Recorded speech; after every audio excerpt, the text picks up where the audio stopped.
Hey, this is Rich from CoreXcellence, and I'm going to run you through some soft tissue work with a lacrosse ball right now. It's a little bit more aggressive than the foam roller, and we use this with our clients and athletes before the workout. So right now, you're going to grab this lacrosse ball and take off your shoes. So right now, put this lacrosse ball on the floor, and we're getting this right in the arch of the foot. So we're going to roll it all along the arch. So if it's hard to see right there, you're rolling it all along the arch and along the bottom of the foot, that plantar fascia, okay? So that's just a fancy name for the muscles and that bag that surrounds the muscles on the bottom of the foot, okay? So we're getting it all in there, and what this is going to do, it's going to help open up not only the muscles surrounding the foot, but every other supporting muscle leading up the chain. Okay, so we're going to roll all around here.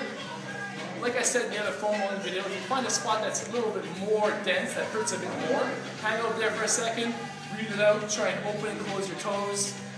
Once it gets a little bit less dense, hurts a little less, then you can move on to another spot. Okay? So for the sake of time, I'm not going to do both feet, but you get the idea. So right from there, we're going to move up the chain, we're going to go right to the front of the leg, so the rectus femoris, also a hip flexor. Okay, so we're going to start right here. I'm going to start way up high next to that bony part of your hip, the ASIS. Okay? So I'm going to put that right there. I'm going to lay on the ground right here. Get that in there. And if you get that on there, you should be making a face. You should feel something, alright? So from here, all we're doing is we are flexing the knee. And as you see, it is very fun. Alright? You get points for not making any faces. So we'll do it 4 or 5 times. Once you feel brave enough, keep the knee flexed, pick the knee up off the ground. Again, 4 or 5 times. And after that, same kind of concept. We're going to move down the leg a little bit, keeping in the middle of it. So keeping on that rectus femoris, and same concept. 4 or 5. And then down again, right above the knee. Same concept there. What you'll find is that the rectus femoris, that hip flexor, is usually tight, almost like a guitar string. And you gotta kind of struggle to keep it on there. It's not normal, but something like that for you. Anyways. Moving up the chain from the leg to the hip, okay, we're going to go right in the side of the hip, the glute the piriformis, okay? So, a more aggressive technique is actually sitting on this thing. So I'm going to go ahead and show you this one, I'll show you the less aggressive one after. So we're going to lay it right in there, so get in the head of the femur, it's right behind that, okay? So this is my head, and the ball is right here, so let's say about 4 or 5 inches away.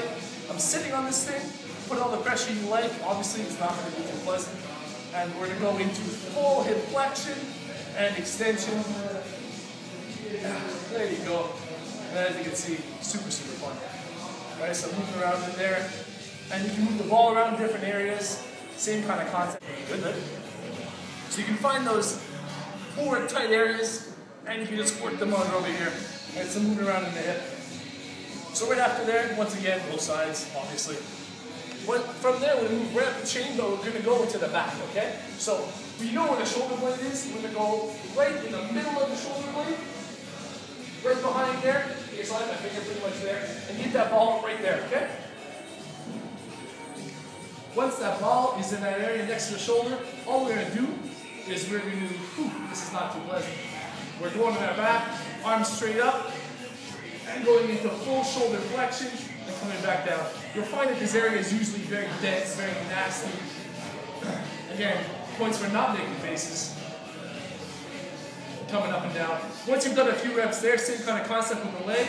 We're going to move down to the inferior angle of the shoulder. So that's like the corner of the shoulder blade on the bottom, and same kind of concept. So you can find a few different areas that are more dense, more nasty, and really get in there. Lastly, the pec minor. This guy right in here, okay, this is usually tight. You usually see this posture here on a lot of people. So what we're going to do is get this ball right in there. Okay, so I'm going to show you on the ground, again, more aggressive. After, I'm going to show you on the wall. So right now, I'm just going to lay on this thing right here. Turn myself so I can see you guys. There you go. So I'm going to get it right in there and apply as much pressure as I can.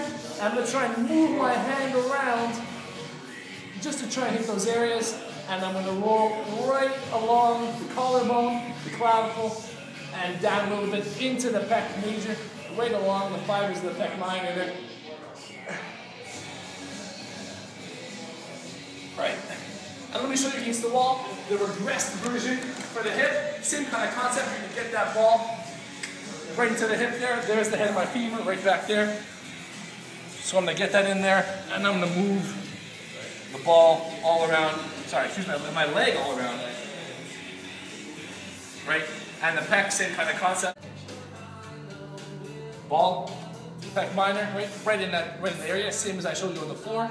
But we're gonna get this on the wall, so you can apply a little bit less pressure, right? You're gonna have to push out the foot a little bit, and same kind of concept. Once it's in there, I'm gonna move the arm all around, right? Try and find those nasty areas, and then you can physically roll the ball along the collarbone. If you can kind of see that in there, I'll move my head a little bit.